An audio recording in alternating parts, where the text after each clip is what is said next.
ఇవాళ చెక్ డ్యాములు వెలుస్తున్నారు. మన హుజూరాబాద్లో మొన్ననే ఒక చెక్ డ్యామ్ వెలిసిండ్రు. ఎవడన్నా బుద్ధున్నోడు పొలాలకు రైతులకు నీళ్ళు ఇచ్చే చెక్ డ్యామ్లను పేల్చేస్తారా? ఒక గంత నీచమైన పని. బాంబులు పెట్టుడు, చెడగొట్టుడు, పేల్చుడు, ఇవి తప్ప కాళ్ళల్లో కట్టెపెట్టుడు తప్ప వీళ్ళకు మాత్రం తెలివి లేదు. ఇంకొక మాట, ఇలా వడ్లు కొనే తెలివి లేదు, మక్కలు కొనే తెలివి లేదు.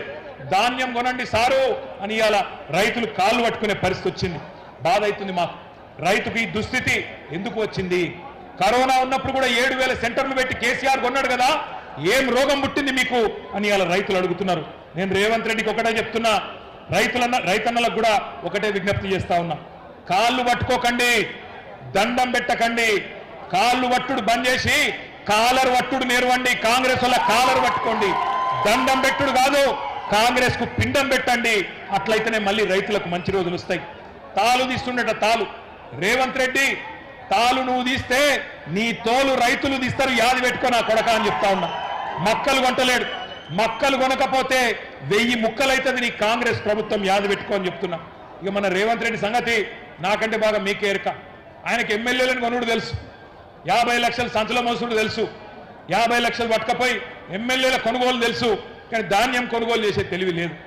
బస్తాలు మోసే పైసల బస్తాలు మోసే సన్నాసికి ఎరువుల బస్తాలు ఇచ్చే తెలివి కూడా లేదు. ఎన్నికలకు ముందు బోనస్ అన్నారు. ఇక మీకు తెలుసు బోనస్ వచ్చిందా? బోనస్ వచ్చిందా? ఎవరికన్నా ప్రతి మాట డిక్లరేషన్లో చెప్పింది బోగస్, బక్వాస్. గ్యారంటీలు bogus, manifesto bogus, declaration bogus, bonus కూడా బోగస్ అయింది. ప్రతి పంటకు 500 బోనస్ ఇస్తామన్నారు. పత్తికి, మక్కలకు, జొన్నలకు కింటాలకు 500 అదనంగా ఇస్తామని చెప్పి ఇవాళ ఉన్న పంటను కూడా కొనే పరిస్థితి లేదు. వడ్లకు అన్నారు, తర్వాత సన్న వడ్లకు అన్నారు, మళ్ళీ ఇప్పుడు సన్నాలలో కూడా కట్టింగులు పెడుతున్నారు. 29 రకాలను మొదలన్నారు, ఇప్పుడు 8 రకాలు అంటున్నారు. పోయిన యాసంగి బోనస్ ఎగ్గొట్టిండు, 1200 కోట్లు బాకున్నాడు. ఇక మీకు తెలుసు, ఆయన మనం గట్టిగా అడిగినాం అనుకో, ఏమైనా రేవంత్ రెడ్డి బోనస్ సంగతి అంటే ఏమంటాడు? మీ లాగుల తొండలిడుస్తా, నీ గుడ్లు వీకి గోటీలాడతా, నీ పేగులు తీసి మెడలేసుకుంటా, ఇటువంటి చిల్లర చిచోర మాటలు తప్ప పనికొచ్చే ఒక్క మాట కూడా ఆయన మాట్లాడలేదు. అందుకే పెద్దలు ఎప్పుడో చెప్పిండ్రు, అల్పబుద్ధివానికి అధికారం ఇస్తే దొడ్డవారి నెల్ల దొలగగొట్టు, చెప్పు తినడి కుక్క చెరుకు తీపి నెరుగునా విశ్వదాభిరామ వినురవేమ అని ఎప్పుడో చెప్పిండు వేమన శతకంలో. ఇందిరమ్మ ఆత్మీయ భరోసా అని చెప్పిండు, అది కూడా బోగస్ అయిపోయింది. ప్రతి కూలికి నెలకు 1000, ఏడాదికి 12,000, మొత్తం 15,000 కోట్లు బాకీ ఉన్నారు, మర్చిపోవద్దు. ఇక ఆఖరికి ఒకటే మాట చెప్పి నేను ముగిస్తా. పైన బడేబాయి చెప్పినట్టు కింద చోటేబాయి ఆడుతున్నాడు. కేసీఆర్ ఉన్నప్పుడు మోటార్లకు మీటర్లు పెట్టమంటే నేను పెట్టా, నా ప్రాణం పోయినా పెట్టా అని చెప్పి కేసీఆర్ గారు 30,000 కోట్ల రూపాయలు రుణం కూడా వదులుకున్నాడు. కానీ రేవంత్ రెడ్డి ఒప్పుకున్నాడు, సంతకం పెట్టిండు. మొదలు ట్రాన్స్ఫార్మర్ల కాడ మీటర్ పెడతారట, అటెనక మీ బాయిల కాడ పెడతారు. దీన్ని ఎదుర్కోకపోతే, దీన్ని వదిలించుకోకపోతే, ఇప్పుడు కొత్తగా 3వ డిస్కం పేరిట జరుగుతున్న నాటకాన్ని రైతన్నలు పసిగట్టకపోతే మునిగిపోతామని చెప్పి నేను మీ అందరికి కూడా ముందే అప్రమత్తం చేస్తా ఉన్నా. మరి దయచేసి మా అన్నలందరినీ, రైతన్నలందరినీ నేను ఒకటే కోరేది, ఒక్క మాట నేను విజ్ఞప్తి చేసేది మీ అందరికీ కూడా ఒక్క మాట మీరు చెప్పాలా. వీళ్ళ పాలన ఎక్కువ రోజులు ఉండదు. రైతు సోదరులందరికీ నా ప్రార్థన, దయచేసి చేతులు జోడించి మా భారత రాష్ట్ర సమితి తరఫున, పెద్దలు కేసీఆర్ గారి తరఫున మీకు మా ప్రార్థన, దయచేసి ఆత్మహత్యలు వద్దు, గుండె ధైర్యం కోల్పోవద్దు, ధైర్యంగా ఉండండి. ఇంకొక సంవత్సరంన్నర తర్వాత మళ్ళా మంచి రోజులు వస్తాయి. ఈ రాబందు రాజ్యం పోతుంది, రైతు బంధు కేసీఆర్ రాజ్యం వస్తుంది. చివరిగా ఒక 4 తీర్మానాలు నేను చదువుతాను, మీరు ఆమోదిస్తే చప్పట్లు కొట్టి ఆమోదించాలని చెప్పి నేను కోరుతా ఉన్నా. తీర్మానాలు నేను చదువుతా ఉన్నా, దయచేసి ఆమోదించే పక్షంలో చప్పట్లతో మీరు ఆమోదించాలని కోరుతా ఉన్నా. అన్నదాతలకు వెన్నుపోటు పొడిచిన కాంగ్రెస్ గవర్నమెంట్ దుర్మార్గమైన తీరును నిరసిస్తూ ఈ ఓరుగల్లు సాక్షిగా మన రైతు సంగ్రామ సదస్సు 4 తీర్మానాలు చేస్తున్నది. మొదటిది, రాష్ట్రంలో కాంగ్రెస్ రాబందు పాలన వల్ల ఈ 2.5 ఏళ్లలో బలైన 1000 మందికి పైగా రైతన్నల ఆత్మకు శాంతి చేకూరాలని ఈ సభ తీవ్ర సంతాపం తెలియజేస్తూ రోడ్డున పడ్డ వారి కుటుంబాలను ఒక్కొక్క కుటుంబానికి 10 లక్షల రూపాయల చొప్పున నష్టపరిహారం ఇచ్చి ఆదుకోవాలని తీర్మానం చేస్తున్నది.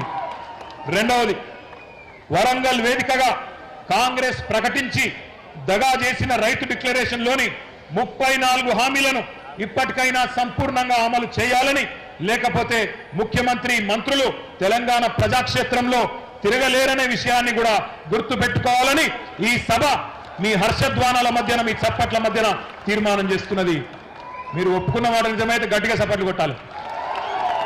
రాష్ట్ర వ్యాప్తంగా కొనుగోలు కేంద్రాల దగ్గర నెల రోజులుగా పడిగాపులు పడుతున్న లక్షలాది మంది రైతుల పక్షాన అన్ని పంటలను బీఆర్ఎస్ ప్రభుత్వం ఎట్లయితే ఎసొంటి ఆంక్షలు లేకుండా, ఎసొంటి కండిషన్ లేకుండా మక్కలు కావచ్చు, వరి కావచ్చు, జొన్నలు కావచ్చు, పత్తి కావచ్చు, శనిగలు కావచ్చు, ఇంకా ఇతర పంటలు కావచ్చు, ఎలాంటి ఆంక్షలు లేకుండా, ఎలాంటి కొర్రీలు లేకుండా బీఆర్ఎస్ ప్రభుత్వం మాదిరిగానే కొనుగోలు చేయాలని, 500 బోనస్ను కూడా వెంటనే ఇవ్వాలని చెప్పి కూడా ఈ సభ మీ చప్పట్ల మధ్యన 3వ తీర్మానం చేస్తున్నది.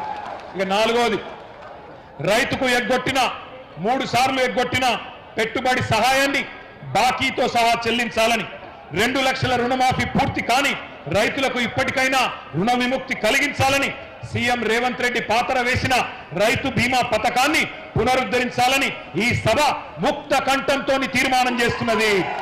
పంపిద్దామా ముఖ్యమంత్రికి తీర్మానాలు? పంపిద్దామా? నేను చివరగా ఒక మాట చెప్తున్నా, రేవంత్ రెడ్డి ఎక్కువ రోజులు దాక్కోలేవు కొడక. వరి పంట మక్కలు కొంటవా? 70 లక్షల మంది రైతుల చేతుల్లో తన్నులు తింటవా? తేల్చుకో. తప్పకుండా రాబోయే రోజుల్లో అష్టదిగ్బంధం చేస్తాం. తప్పకుండా మీరు కొనుగోలు వెంటనే మొదలు పెట్టకపోతే ఏ కేంద్రం కాడా కేంద్రంలా మిమ్మల్ని నిలదీస్తాం, ఉరికిస్తామనే మాట మళ్ళొక్కసారి చెప్తూ, ఇంతటి ఎండలో కూడా తరలి వచ్చిన మా అన్నదమ్ములందరికీ పేరు పేరున ధన్యవాదాలు తెలియజేస్తూ, జై తెలంగాణ, జై కేసీఆర్, జై కిసాన్, జై కిసాన్, జై Telangana.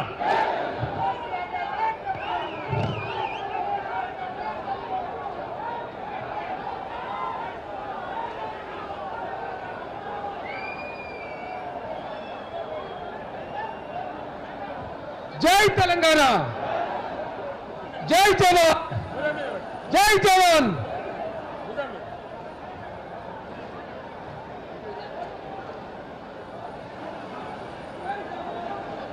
Thank you.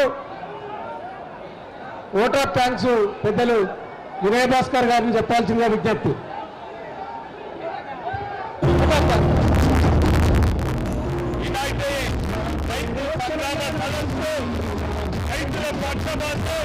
BRS party working president KT Rama Rao గారు విచ్చేసి మనందరినీ ఉత్తేజపరిచినటువంటి రామన్నకు